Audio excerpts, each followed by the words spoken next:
Namanya Anissa, seorang gadis berusia 17 tahun yang tinggal bersama ibunya di sebuah kampung kecil di pinggiran Jawa Tengah. Sehari-hari ia membantu ibunya berjualan sayur keliling sambil tetap bersekolah. Anissa bukan gadis yang menonjol. Wajahnya polos, sikapnya tenang, dan tutur katanya lembut. Tetangga mengenalnya sebagai anak baik, rajin, dan penurut.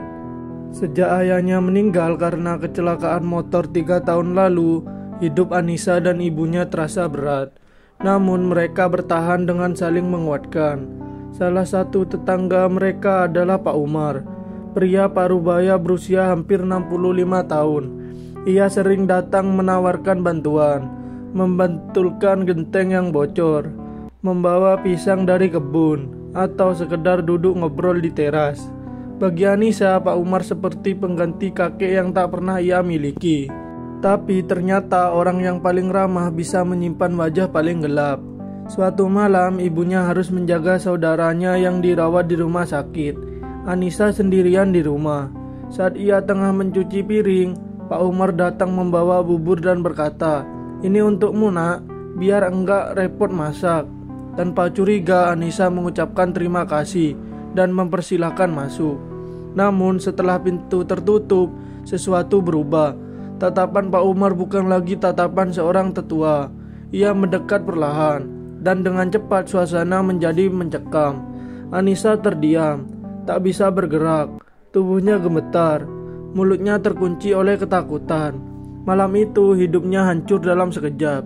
Sejak malam itu Anissa berubah. Ia tak lagi bicara banyak, bahkan dengan ibunya sendiri.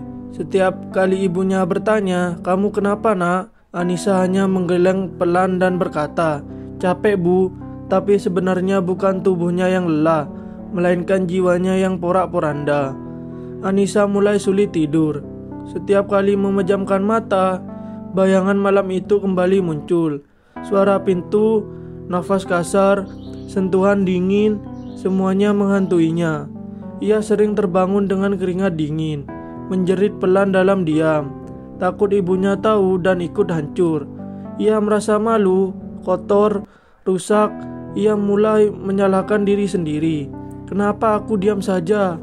Kenapa aku enggak melawan? Pagi-pagi ia pura-pura sibuk membantu ibunya, tapi hatinya kosong. Ia berhenti sekolah tanpa alasan jelas. Ia menolak bertemu teman, menolak keluar rumah. Bahkan suara ayam tetangga pun bisa membuatnya ketakutan. Yang paling menyakitkan, Pak Umar masih berkeliaran seperti biasa. Ia menyapa warga, tertawa di warung, dan kadang masih lewat depan rumah mereka. Setiap kali melihatnya, Anissa mematung, dadanya sesak. Tapi ia tak bisa berkata apa-apa.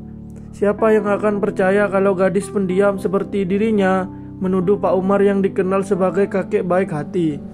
Lalu Anissa mulai menjauh dari ibunya, bukan karena benci, tapi karena takut membuat ibunya kecewa.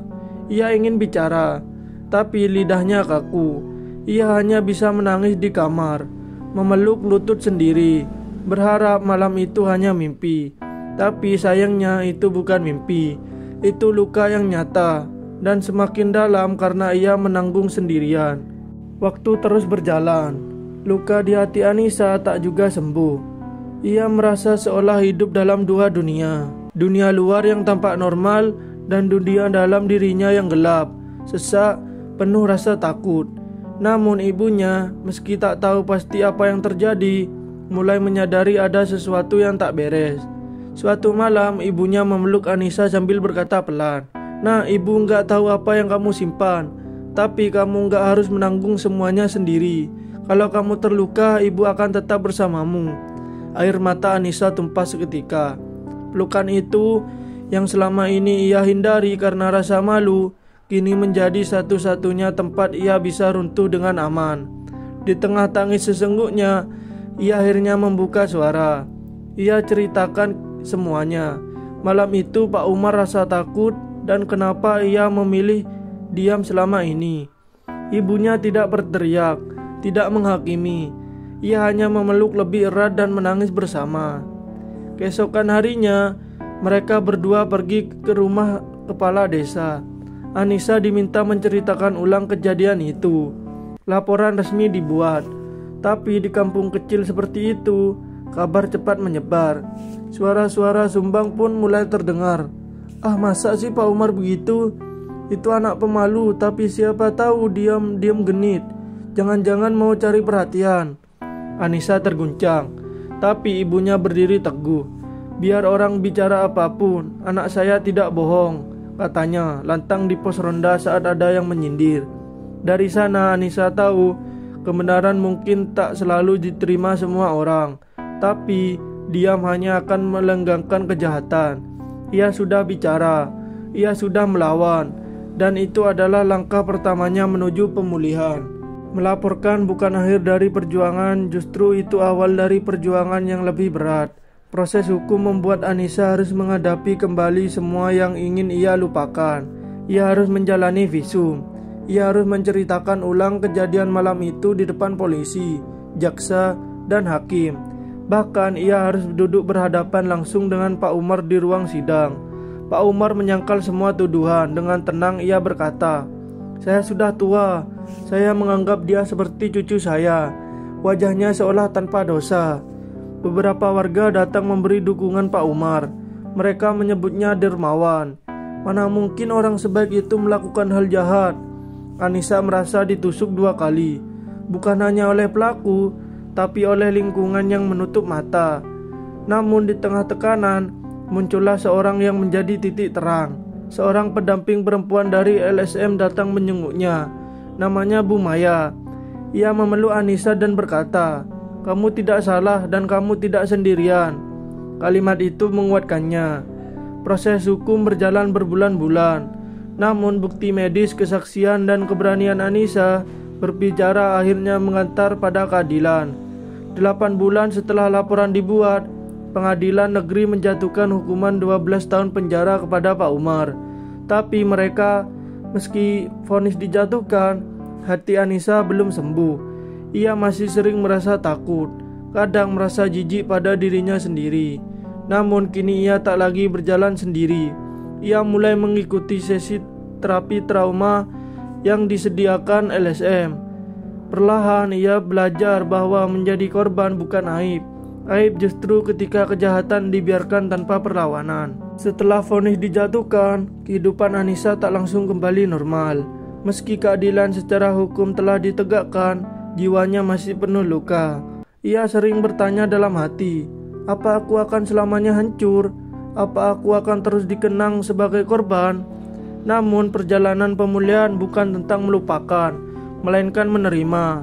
Dan itu yang mulai ia pelajari dari sesi terapi yang rutin ia jalani. Bersama psikologis perempuan yang memahami trauma seksual, Anissa perlahan belajar untuk menghadapi ingatannya, bukan menekannya.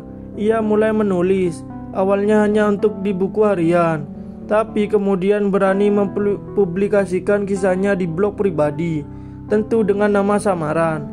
Tulisannya tak sekedar bercerita, tapi menjadi suara bagi mereka yang tak berani bersuara. Dan tanpa ia duga, pesan-pesan mulai masuk. Aku juga pernah diperkosa, tapi aku bahkan tak tahu harus cerita ke siapa. Terima kasih, tulisanmu bikin aku merasa tidak sendirian. Aku baca tulisanmu dan akhirnya berani lapor polisi.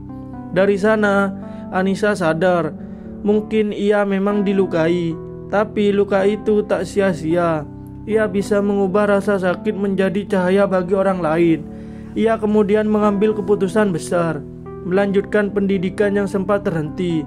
Dengan bantuan beasiswa dari sebuah lembaga perempuan, ia kuliah jurusan psikologi. Ia ingin membantu orang lain seperti dirinya dulu dibantu. Setiap malam, ia belajar sambil menangis. Bukan karena sedih, tapi karena bersyukur masih diberi kesempatan untuk hidup dan bangkit. Anissa tidak lagi memandang dirinya sebagai korban. Ia adalah penyintas, pejuang, dan kini ia punya tujuan, yaitu menyelamatkan lebih banyak perempuan agar tidak merasa sendiri seperti dulu. Kisah ini bukan untuk menjual kesedihan, tapi untuk menunjukkan bahwa tidak ada luka yang tak bisa disembuhkan selama kita berani menghadapinya. Bahwa Meskipun dunia bisa sangat kejam, harapan akan selalu menang kalau kita tidak menyerah. Untuk semua perempuan di luar sana yang pernah disakiti, kamu tidak sendiri. Suaramu berharga, hidupmu tetap mulia, dan masa depanmu masih bisa bersinar. Terima kasih yang sudah menonton. Semoga yang saya sampaikan bermanfaat dan menambah wawasan bagi kalian semua. Jangan lupa like, komen, share, dan subscribe. Peace out.